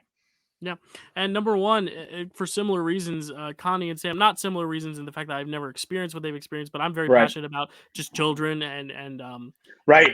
fostering and adoption, all that stuff. Like I love movies that cover that, and I just think their story is really great. But I also think they have the physical stuff to back it up, and they seem like they might be more well-rounded than someone like Anthony and Spencer, who I think are going to be very physical, Yeah. or even like Raquel and Kayla, which I think will be very smart. I think they are going to be a good mix of everything. He's a football Mhm. coach. She seems very smart. I just think they will be a very well equipped. We have Yeah. 3 of the same top 4. We all have the That's police crazy. officers. We have the police officers. We have Connie and Sam. We have Anthony and Spencer, and then you have the gay couple, and I have the flight attendant. So like that's like the 5 that we will be like rooting for as like the ones that we think are going to go far. But Oh, yeah. I'd love to see a surprise. I'd love to see someone like Oh, maybe yeah. Lulu and Lala being like these like deep threats to win. Maybe even the Love Island couple. Who knows? But I'm very excited. It looks like a good group. Is there anyone that's your predictions? Is that who you're also rooting for? Is Mike and Mo? Yeah, I think so. I'm rooting for Yeah. Mike and Mo. I am rooting for Connie and Sam. I'm rooting Mhm. for I'm rooting for our 2 Jersey teachers. Yeah, yeah. I I would think that's like the to one couple see. I'm rooting for more than I think they'll do well. Also, the father Yeah, daughter. Like I'm really, if there's yeah, any couple that I hope wins that I don't think has a shot, it's Arun and Natalia. I love them, but I just don't see it happening. But like I yeah, agree. I think Mo and Michael are probably the biggest rooting interest right now. The yeah. singing cops. I Like that's think so fun. I think they're going to be, especially like, not for nothing. They kind of encompass a lot of just like the two better, the I shouldn't say the two better, two of the very much like popular sides of America, that very like proud to be who you are, supporting your boys in blue and things like that. But then also on like our side of the world, the performance aspect, those people who like stand out and put Hmm. themselves out there in a different way. So I Yeah, think they're going to be kind of that blending of two different worlds, and it'll be interesting to see how they yeah, navigate that. And yeah. I'm excited. We Dylan know. I mean, we don't know, but we know. We Oh, know a former singing yeah, contestant on The Amazing we do. Race. No, we do know. I know him. Yeah, Jonathan Schwartz, who was on. Yeah, I we forget know what him. season. I forgot what season, but he was on with his friend Connor. And they went. They didn't. Okay, they won a leg, and then the next leg they went home. Or I don't The remember how it worked, 17 but Amazing Race 17. there it is. So they were on Amazing Race 17. They made it. They had a good run. They didn't make it far, but they had a good run while they were still there, and they were famous for being a cappella singers from Yale. So, or not Yale, Princeton. Princeton, Princeton, So yeah, Princeton. yeah, Princeton. Sorry, yeah, Don't Ivy don't Leaguers, don't don't come come for at us, me. Ivy Leaguers. Don't come Um, for us.